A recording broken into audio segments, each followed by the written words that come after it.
Hai, di video sebelumnya kan lu udah ngerti tuh apa artinya atau definisinya si market cap atau market capital. Sekarang gue bikin analoginya. Jadi ada dua analogi di sini. Definisinya kan nilai suatu perusahaan berdasarkan harga saham yang beredar saat ini. Oke, jadi analogi yang pertama itu gue buat sebagai saham. Analogi yang kedua gue akan buat sebagai forex. Based on definisi market cap itu apa. Nah, analogi yang pertama adalah anggap IHSG itu, atau indeks komposit, kita udah belajar ya indeks komposit. Jadi anggap aja IHSG itu adalah nilai suatu perusahaan. Nah, dan saham-saham yang ada di Indonesia di IHSG itu, kayak BBRI, BCA, Bukopin, Antam, Toba, gitu. Semuanya itu merupakan nilai harga saham yang beredar. Oke, itu analogi yang pertama. Analogi yang kedua adalah, anggap itu mata uang Indonesia aja, rupiah. Oke, rupiah itu adalah nilai suatu perusahaan dan seluruh perekonomian yang terjadi di Indonesia, mulai dari tukang parkir bayar 2.000 sampai nilai proyek-proyek yang triliunan, itu tuh adalah harga saham yang beredar. Oke, analogi kita buat kayak gitu.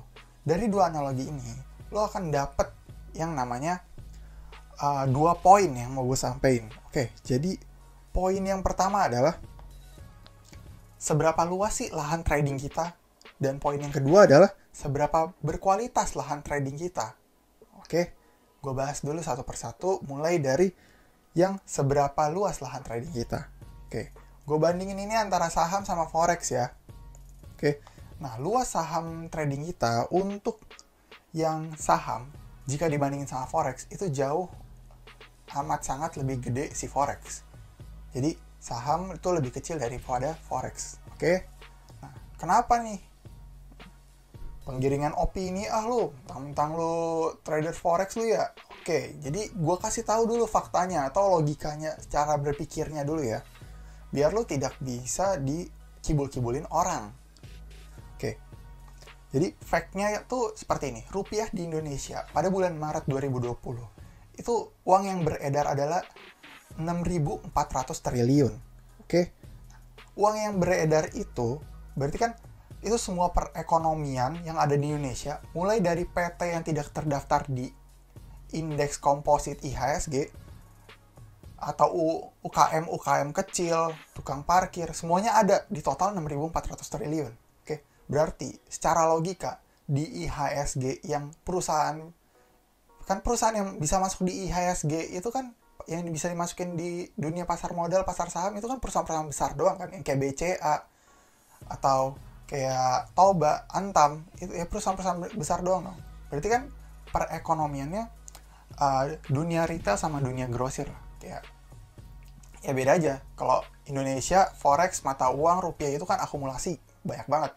Jadi pasti si forex atau mata uang rupiah lebih besar daripada si saham IHSG, karena ya IHSG itu hanya mewakili atau merepresentasikan saham-saham atau perusahaan-perusahaan besar saja. Sedangkan kalau di mata uang rupiah itu merepresentasikan IHSG-nya sendiri bersama dengan UKM, PT-PT kecil. Nah, semuanya itu ada di mata uang rupiah. Oke, jadi seberapa luas lahan tradingnya, baik saham sama forex, udah jelas ya. Jadi lo bisa bikin logikanya sendiri. Jadi kalau mau ditanya akan hal tersebut, dibolak-balik, lu bisa jawabnya. Oke, biar lu nggak bingung nih. Oke, yang kedua, seberapa berkualitasnya sih lahan trading kita?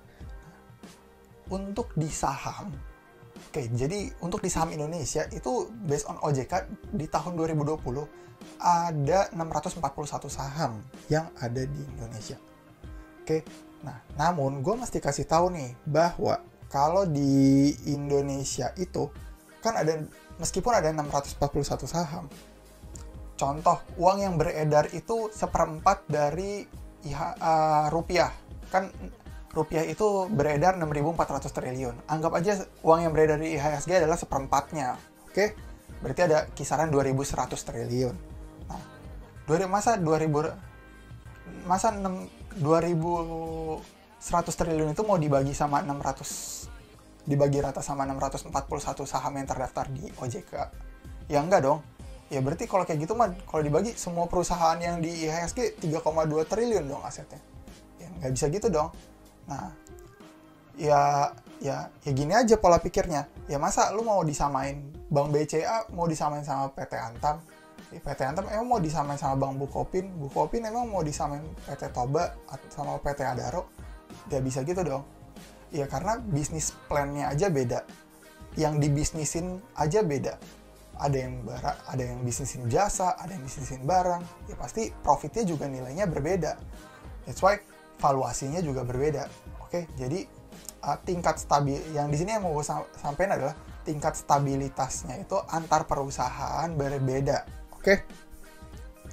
Nah, lo kalau masih bingung gue ngomong apa, di next part gue akan jelasin yang lebih detailnya. Jadi stay tune terus, jangan lupa like, comment, and subscribe.